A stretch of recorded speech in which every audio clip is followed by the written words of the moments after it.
अगर आप इंसानी गैर माकूलियत और डरावने ख्वाबों की याद दहानी चाहते हैं तो आइए देखते हैं वो टॉप 5 चौंका देने वाले पकवान जिनमें इंसान जिंदा जानवर को खाते हैं। चौंका देने वाली फहरिस्त को समुद्री अर्चन के साथ शुरू करते हैं। सी अर्चन 10 सेंटीमीटर तक लंबा कांटेदार जानवर है जो कई ममालिक में एक बेहतरीन पकवान है, जैसे बहिरा रोम, जापान और जनूबी अमेरिका। बहुत से लोगों का ख्याल है कि समुद्री अर्चन अपनी बेहतरीन हालत में तब होता है जब बराह रास्त समंदर से उठाया जाता है और पकाकर खाया जाता है।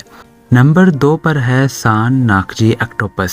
सान नाकजी एक्टोपस बजाते खुद कोई गैर मुल्की डिश नहीं है क्योंकि इसे फ़िश काउंटर पर खरीदा जा सकता है। कोरियाई पकवान सान नाकजी एक मुख्तलिफ डिश है। रेस्तरान में छोटे एक्टोपस को सिर्फ लम्हों में काटा जाता है, लेकिन बाज़ औक़ात सान नाकजी को बगैर किसी टुकड़े किए तैयार किया जाता है, जिसकी वजह से एक्टोपस हरकत करता है और इसके टेंटेकल्स खाने वाले के सामने हरकत में रहते हैं। फिर आपको ये भी ख्याल रखना चाहिए कि खाना कहीं फिसल ना जाए। नंबर 3 है सशमी फ़िश।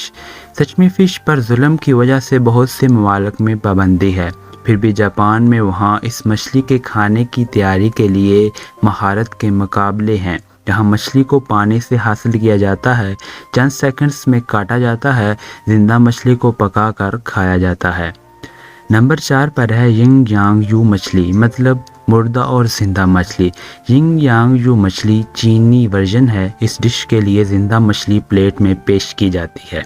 नंबर 5 पर है ईल मछली। पर इसमें शामिल ज़्यादातर पकवान अब पेट में नहीं घूमते। ईल पूरी दुनिया में दस्तयाब है, लेकिन एशिया में ये ज़िंदा दस्तयाब है।